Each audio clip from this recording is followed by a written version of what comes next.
Good day, everyone. Welcome to an episode of Obstacle Discourse with Davis and Chace. For those of you new to the program, this is a show that goes live every Thursday where Josh Chace of New England Spartans and Mappy Davis of, well, this channel dive into weekly news topics. It's about 15 to 30 minutes, and we hope you enjoy the regular episodes of Matt Davis's amazing interviews and live stuff and whatever the heck else I do is every Tuesday, 6 a.m. Thanks so much for listening. Let's go to the news theme.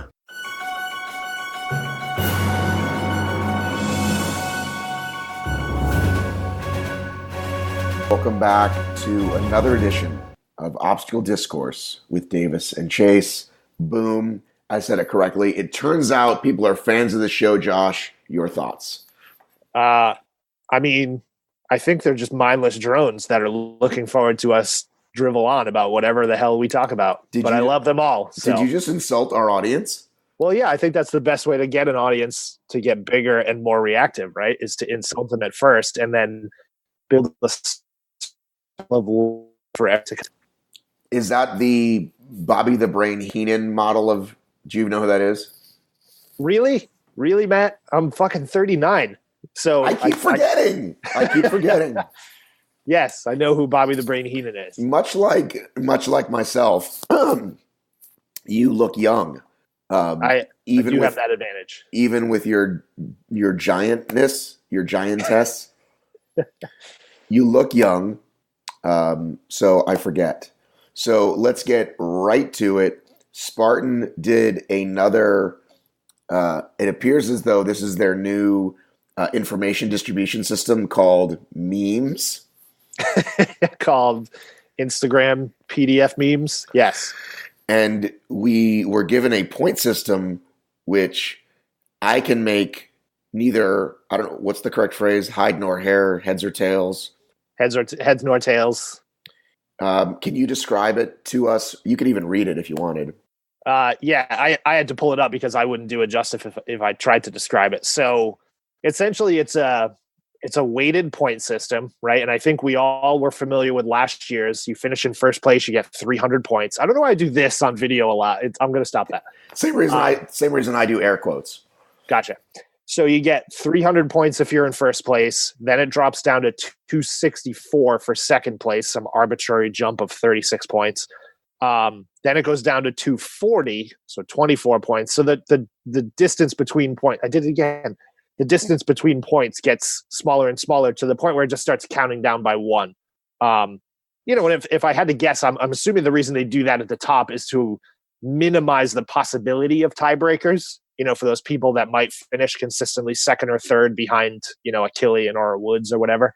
But I don't see a ton of flaws in it, at least yet, but we also haven't thrown thousands of racers at it to beta test it. Like these systems are those things where, like, on paper in a conference room, it sounds great because you've only put it by 3 or 4 people and they haven't thought of all the variables. But once a million Spartan racers start generating points, you're going to probably run into an issue. And one of the ones that somebody brought up to me was, okay, I am, Joe Pro Racer, and I go out and run 2 races and I get, 500 points. That's a great number of points for the system, but Josh Chace, average racer, manages to go to all 5 events, and I only pull 70 at, or 80, 85 points at every race. I beat, pro racer guy who didn't show up to all 5 of them. But, I guess that's the old pay to play advantage. If you've got the dime and the time, then you can, there was going to be a rhyme there, but I didn't have it. Well, what sounds less confusing, whatever you just said, and 300, and then you drop a point for each position since from the top, and make the last race weighted differently so that we avoid tiebreakers. Like, that's, to me, that seems very, like, they had a pretty good system. This one, and the dropping and the 4 out of 5 thing, right? Like 300 points, best 4 out of 5 makes perfect sense to me compared to this. He said, you and I heard him say every race counts. This actually makes it so it doesn't. So but the difference between 7th and 8th is nothing, right? It's so if you're consistently bad in terms of the elite people, you do better than the difference between 3rd and 4th. That's the part that doesn't make sense to me at all. Well, it's not that you'll be better, but if you're consistently bad, so here's what they're trying to do essentially. If you are not a top 10 elite racer, the best thing you can do is go to all 5 events, right? And I think from Spartan's sense, that makes a ton of sense money-wise, right? Because you're going to get all these people that want to compete at Tahoe, so they're going to be almost obligated to go to all of these events. Whereas the elite racers, they're going to get in anyway, right? So that 300, 264, 240, 216, that doesn't matter because those points are going to be taken by the most obvious of people, right? Ryan Woods, Ryan Atkinson, but it matters. But it matters to those guys in terms of the money they win, getting sponsors and keeping sponsors happy, right? So that's a big deal. Well, then you just made the competition even more intense for those people because the difference between getting 300 points for first place and 264 is even bigger. So they have made competing for first place more valuable in that case. We need Jack Bauer. Jack, if you're listening, we need you to run a simulation of what would have happened last year with these rules and see how different it comes out. I'm being serious because that's the only way to really gauge it, right? Including missing a race. Like Lindsay missed one, but still would have won. I can't remember. Because who has the time to run these goddamn simulations? Jack Bauer has the time. He carves it out, and I think that would make the most sense. It appears as though it favors those that finish worse, especially it helps them. Especially if you look at if I come in first and I smoke the competition, right? Like I'm an hour ahead of the 7th place guy and the 8th place guy, but yet they get about the same amount of points. I don't know. It seems I really don't understand it. And I was hoping to get Dave back on the phone to talk to him about it. Anything else on that before we move to the second item? No, I mean, this is one of those things where we're going to have to see it play out. We're going to have to be the guinea pigs for this one. And, you're going to see those situations where like Joe Schmo 17th place beat out Ryan Atkins because Atkins was off traveling somewhere and missed 2 of the 5 races. So, we're going to see it. But I think as they become a more professional sport, and they are getting more and more professional like every year, we just need a full year to refine these things. So I think I've taken Spartan's side on this argument. It seems that way at least, but I don't know. I think they're getting there, but we're going to see some weird situations. And we're going to see some people bitch and moan, right? I've got a scheduling conflict, so I can't get to all 5, and I'm going to get beat by the 40th place guy. And life's tough all over. If you want to compete in Spartan full time, then dedicate yourself to do it full time. Otherwise, you're going to miss out. Life is, in fact, tough all over. I attempt to explain this to my children when they don't get their way, which is often.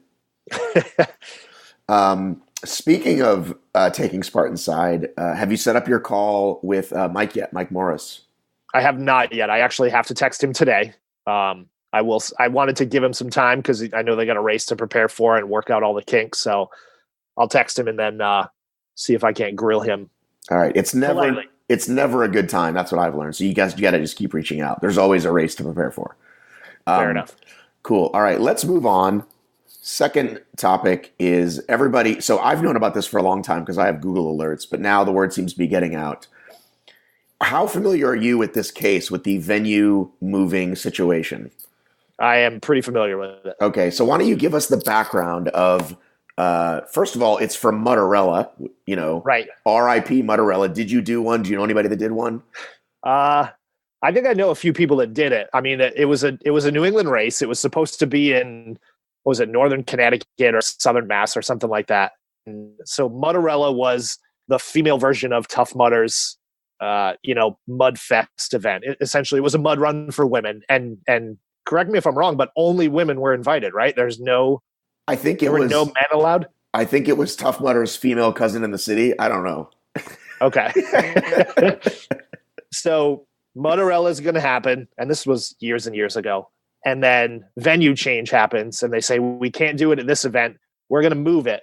And, like any event, it was Mottarella Boston or whatever it was called, right? But it was actually in Connecticut. So they move it to Maine, which if you're not from New England, moving 3 states away sounds really far. But in reality, it was what, like 3 hours? A 3-hour commute from like venue A that it was originally at to venue B, which is far and is inconvenient and makes it unfeasible for some people to travel to. I totally get that. But they moved venues. And like a typical OCR event, they refuse to refund customers. And there's 4 customers in this case that they were supposed to refund. It would have cost them $300 to refund these 4 customers. Instead, they say no, and the 4 customers say, "We're taking you to court." So now it's going to cost them $200,000 plus, of which they went to court and said they couldn't pay originally. And the court says now you can pay it, you will pay it, and you're probably going to end up paying more. And the worst part about this, at least for the companies, good for the customers, but bad for the companies, now there's precedents set, right? If you have a race and you move a venue and you don't refund people, you're going to end up in court, and you're probably going to have to pay more money to those people. So Christopher Stevens, who works closely with ORM, is in fact an attorney and has been or is currently a judge. He'll correct me, as I know he listens to this stuff. And I asked him how this was even possible. And he said, people with, one of those customers is a lawyer and has too much time in their hands. So the case is Pazal versus Tough Mudder. So I guess the woman's name is Pazal. It's 4 women who did a class action suit. See, I just did air quotes. I think just because this is how humans talk, especially Jews and Italians, but I'm guessing you're neither. I'm neither. I haven't got my 23andMe results back yet, but I don't believe to be either of those things. So. And I flat out don't understand, because it appears as though Tough Mudder settled for $228,000. Now, I don't know if that's legal fees. I don't know what that figure is, but I don't know at which point, as soon as the lawsuit shows up on your door, you just go, you know what? Here's your $300. Mm-hmm. Now, maybe the women refused it, or they said, okay, here's $1,000, and they refused it. I'm going to find this Pazal woman and reach out to her. My guess is she's going to say, it's litigating and I can't talk about it, which lawyers like to say, because I really don't understand at all how this works. What you're skipping is, it's like all court things, it's a 5-year case. Just think the lawyer's time alone and all this, how insane this is.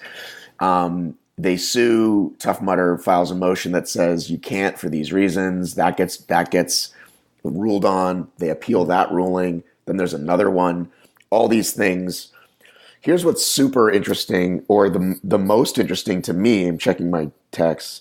Tough Mudder said it appears as though it's a business ploy. They're like, you probably shouldn't sue us because we're going to file bankruptcy anyway, right? And we're not going to be able to pay this, which is bad because you figure that might leak out even if it's just a business ploy. Right. Now they're saying, sorry, we said that. Oh, and by the way, we're not splitting anymore, because that was big news. Matt Davis talks to Will Dean right around World's Toughest. We are now 2 companies, events company, fitness company. And apparently that's not happening anymore either. I'm trying to get on the record answers for this stuff. It's very confusing. And yes, which is interesting because that split games company, Immersive Games, just secured like $2.5 million of funding from a venture capitalist. So that's not a split. That's a Will Dean starts his own business. Okay. That's totally different. That's like it's like you don't work at Comcast anymore. Like he's got a new job and it's called Immersive Games, but I've still got my whatever eyes and ears sort of on my old business, which has made me a lot of money while I start this new thing. Yeah. I don't know. It's one of those, I hate lawsuits like this, right? It sucks that you didn't get to run Mutterella, but in reality, they probably did you a favor because I think they saved you a miserable day of a bad, muddy experience. But at the same time, it's like, how completely American of us to sue a company because you didn't get your way. And it's like, if Tough Mudder just refunded, or not even refund, just give them a damn free entry to another race, they probably would have been fine. Well, I think that was part of it, right? The old model was tell people no refunds, tell them transfer, right? Yep. Transfer or wait a year till they come back, or transfer to another race in the meantime. And then, like, if you made enough noise to the right person, they might just get you your refund. But I think now that's gone away, right? And they're pretty hardcore. Like, they just don't refund. Doesn't Spartan have some ridiculously horrible transfer fees that make it worse than actually paying on the front end? Yeah, and it's, I think a lot of people don't necessarily understand how the transfer process works. Like, a lot of people are buying races at discounted rates. So, like, Black Friday comes up, right? You buy, like, a race for $49, and then they want to transfer and use it for like an Ultra Beast, and they're like, well, they only gave me $49 to transfer. I'm like, well, that's the value of what you paid originally. So then, yeah, you have to pay a $35 transfer fee and all these stupid things. So they haven't gotten that right at all. The transfer process seems like a revenue stream for them, which is unfortunate. The transfer process should be an opportunity to mend some bad customer experience that you've kind of started, but companies haven't, they haven't figured that out yet. So right, and I get there's a fee, right? I get it's somebody's time and effort to do what they have to do in the computer, right? I get that. So I'm not saying make it free, but it does seem like there's a lot of tacked on and this and that. Much like I was going to say cable companies and phone companies. Or just do what a lot of those companies are doing now and allow the customer to do the transfer digitally, right? It's managed by a computer. It's all done by autonomy, and wants to help themselves. The savvy customer that researches it, does it themselves. Charge them $10 or whatever. The customer that goes to live chat and has a human being do the transfer for you, charge that person $30, right? It's like changing my oil. I could buy my oil for $5 and change it, or I could pay another human, and I know their time is money, and I would rather give you $30 than get under my car and pay for it. I think that's a genius analogy. I agree. So I was going to say, one, you sound like crap. Have you been like putting the podcast in like full gear here or what? Well, my son. Or is it just the morning time? No. It's more than the morning. Something's going on. I don't know what it is. I'm trying not to focus on it. Gotcha. Willpower. Well, and two, my VJ shoes are scheduled to come in the mail today, and I could not be more excited to test these things out. And your read for them on your most recent podcast was impressive. That might have been your most generous product advertisement read yet. Really? Yeah, you were pretty amped about it. You can tell you were genuinely excited to have them as part of the show. Well, I think so. Listen, we'll do this quickly, and then I'll let you get to work. It's funny we made that joke about a partner this morning with a certain Instagram post. This is more like that than anything I've ever done, because I got on the phone with this gentleman, and not that he's the only one, because like I have a solid relationship with the guys at Mudgear, right? Like that get it. They're not just like, clearly they want to make a buck, but they get it. They come to the races. They're part of the community. This is just a guy. I don't know if I'm allowed to say this. I won't say his name, but it's a guy who's like, hey, I want to bring these to America. And we've had like hour plus conversations about how this might work and how we can most help. And I think he's going to do everything right. I think he's not like even when he posted the thing about ambassadors, I was like, let's dial that back. Right. Right. This is how you devalue your product.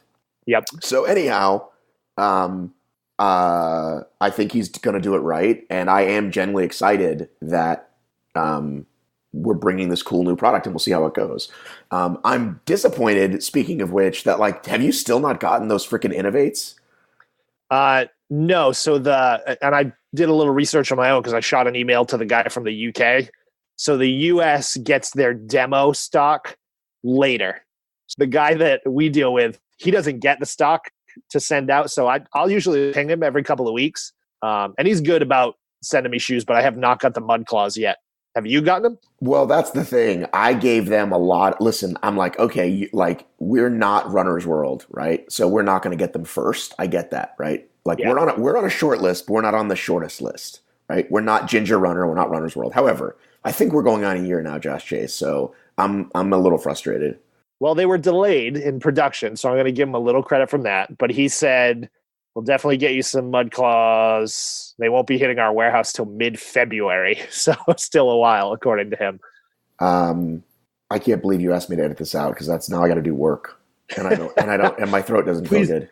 Please don't hunt that down, because I got plenty of shoes, and I'm not hurting for shoes. But reviews are good on them, and it would be good to review them before the full season starts to kick in. But that's sort of, I'm very frustrated that, because like I said, it's like I don't expect to get them first.